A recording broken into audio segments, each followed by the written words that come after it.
Shalom, shalom, chers serviteurs de Dieu du Congo, chers diacres, chers anciens de l'Église, chers bergers, pasteurs de la République démocratique du Congo.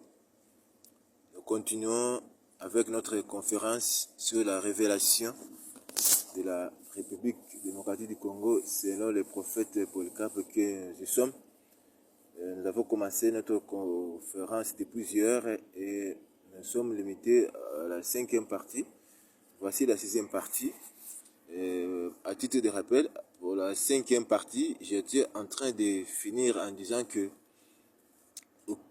là où Dieu a maudit, aucun homme ne peut terminer, ne peut enlever, ne peut bénir là où Dieu a maudit.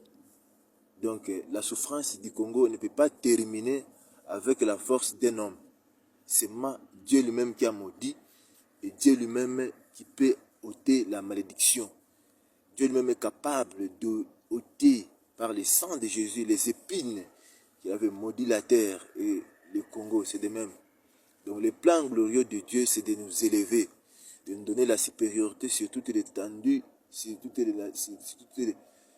les nations de la terre.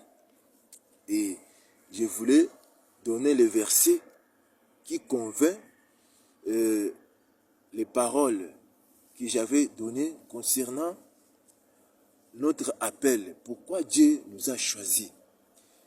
D'abord, le premier verset que je donne, c'est Matthieu, chapitre 21, le verset 43. Le Seigneur Jésus-Christ disait aux Juifs, la pierre qu'a jetée le bâtisseur est devenue la principale de l'angle. Et il a dit, au verset 43, c'est pourquoi le royaume vous sera enlevé et sera donné à un peuple qui en rendra les fruits. Mon cher serviteur de Dieu du Congo, nous avons reçu grâce, nous avons reçu miséricorde. C'est déjà connu par grand nombre de serviteurs de Dieu du Congo. Maintenant, nous venons appuyer les versets par notre version. Tout comme il y a 4 versions de l'évangile, et comme nous connaissons en partie et nous enseignons en partie, nous aussi nous venons apporter notre partie de la révélation que Dieu nous a mis, que Dieu nous a révélé et nous a envoyé, qui est la réponse à nos prières. Et dans les prochains numéros, je vais ajouter d'autres versets pour appuyer notre appel. Que Dieu vous bénisse au prochain numéro.